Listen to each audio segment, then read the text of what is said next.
Hello, I'm Pius Gregory.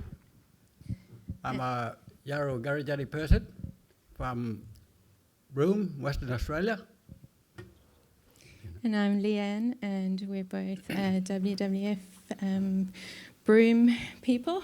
And we published a paper earlier this year in the special issue that's been going around, Ecological Management Restoration. That's one. Yeah. Yeah, see, Jerry. We had to tell our story of our cross-cultural collaboration to work on a species, but also on country and learn together as we go. And we worked with Yawuru country managers, Garajari rangers, Ngunnawangala rangers, and we acknowledge the traditional owners whose country we worked on.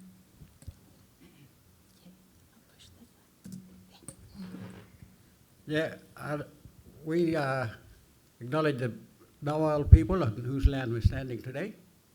We respect their elders, past, present, and upcoming.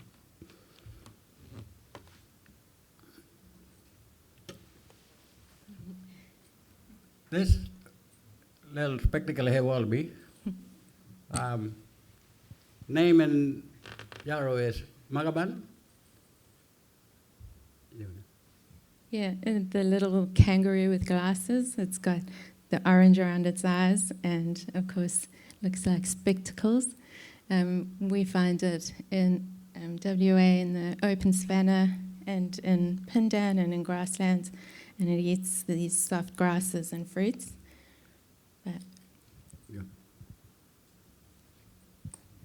Yeah, they make a little happy like that during the day. They fashion it over with the leaf grass like that, and make a little happy, and that's where they camp during the day to keep out of the sight of any predators, especially might be the eagles, wedge-tailed and stuff. Yeah.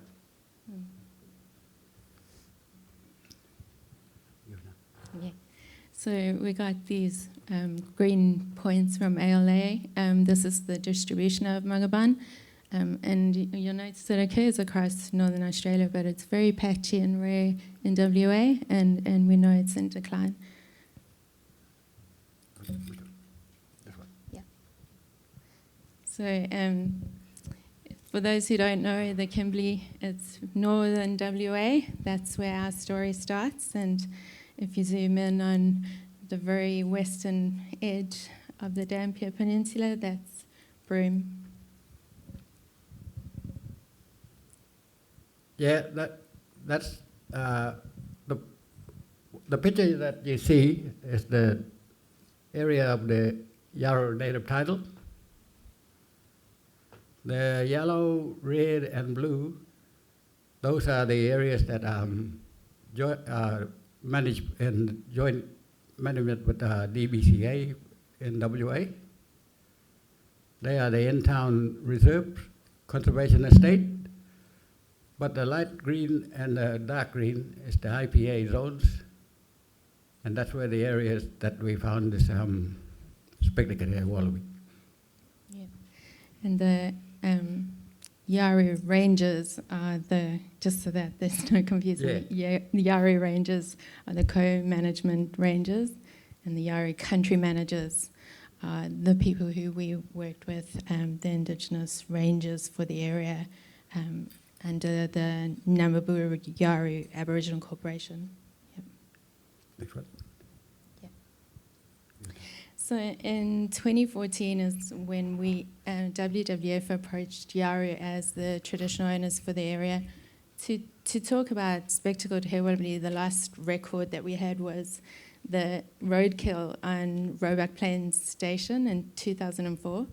So through the corporation and the right structures, governance structures there, we approached elders and all people and spoke to Yawuru about the project and asked whether we could work together on this and try and see if spectacled hair wallaby was still in the area. And then we went out onto the IPA once we got those permissions, and we spoke to the country managers and discussed a plan.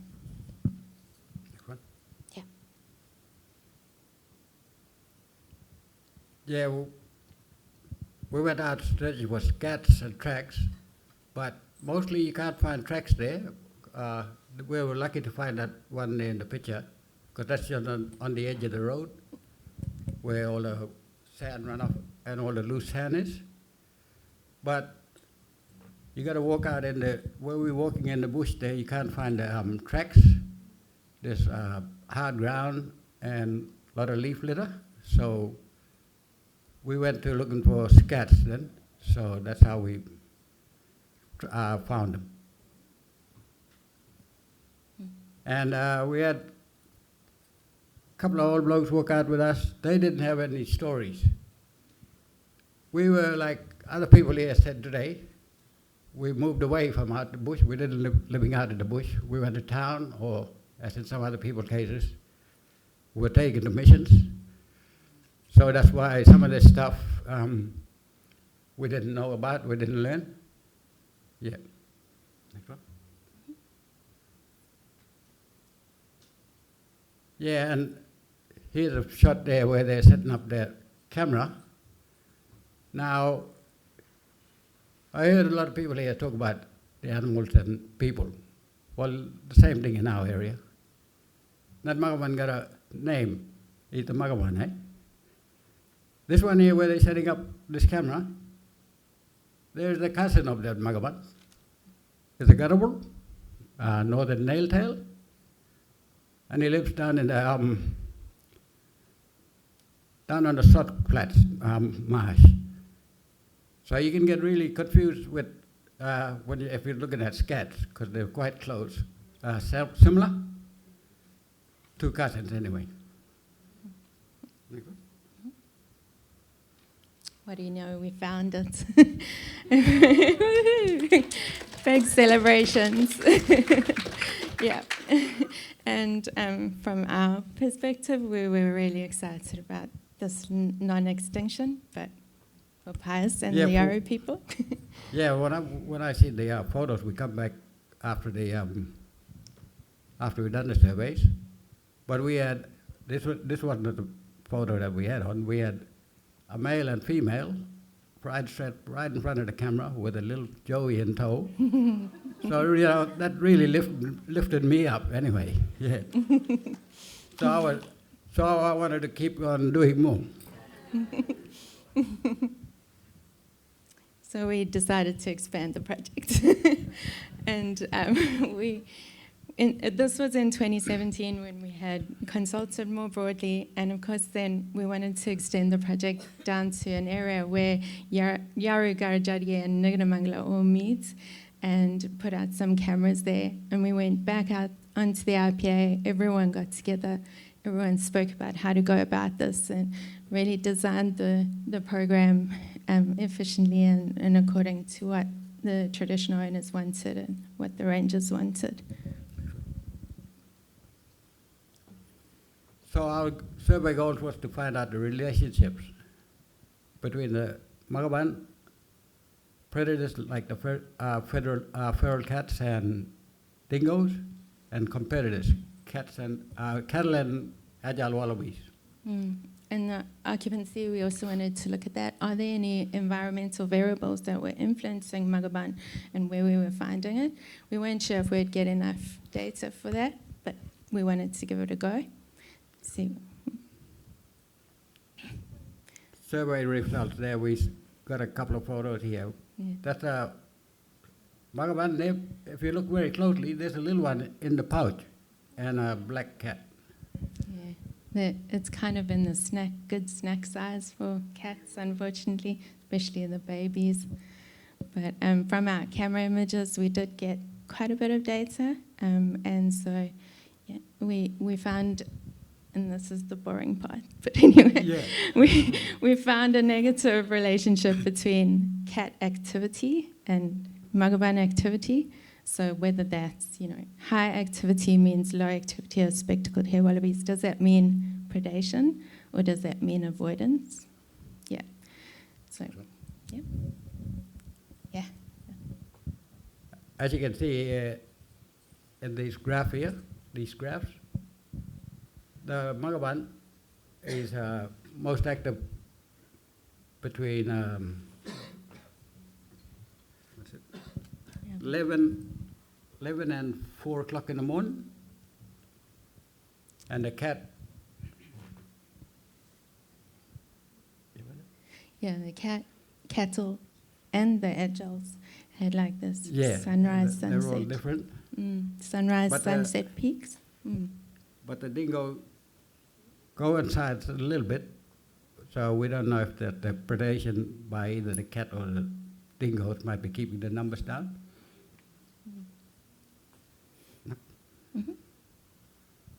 And this was an exciting result, actually, the one that's most important to us. We found that occupancy of Magaban was less likely the further we were away from a fire scar edge. So that was interesting, and we tested all those different variables in our occupancy analysis. So this one was the only one that was important, that outperformed the null. So this also, the reasons why, we're trying to think about why would this be, and you can explain why we think there's a relationship with the fire scar. Yeah, well, first of all, they got to have that long grass to hide away during the day. And then, if they're not far from the fire edge, where the last fire, then they go to that fire where it just happened, and they go for the nice new shoots coming up. They don't want to eat the old ones. They want to eat the nice new shoots. Yeah. So they need that edge to hide and to eat. Yeah. Yeah. So there's this interesting relationship with cultural fire management and the animals in the area. So really important. And so we got to make little fires and not big late season, little small fires. So when the big late season fires come in, at least we got to somewhere where it'll pull it up, or at least slow it down so people can get in there and try and fight it. At least you got early burns. You're right.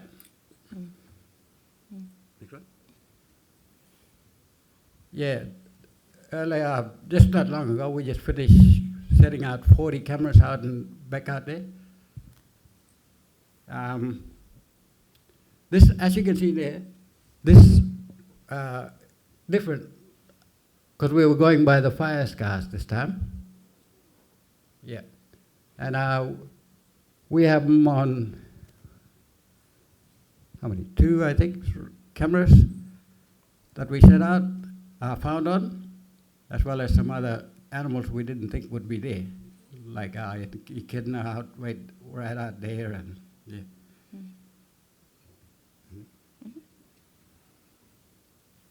Yeah, and this is what we, as you can see from the last one, was all done on driving, but you can see in the picture there we had to go out to some places that got no roads, so we had to use the chopper with the Yarrow country managers. Yep. And see the young fella there setting up their camera? This one, yeah. Yeah. Little run. He'll be a good track at it. It's, soon I'd give him a few tips. He's doing well, yeah. Yeah, well, with this, there you go. It's 2 ways. It should be good for this, because you're using your Western science, combine it with the traditional knowledge, then, yeah, we'll make it better for animals, plants, you name it. We all can think. Well, let's work together. That's what I say. Yeah. And this one, we'll finish. Yeah. Thank you. Yeah, that's all. Thank you.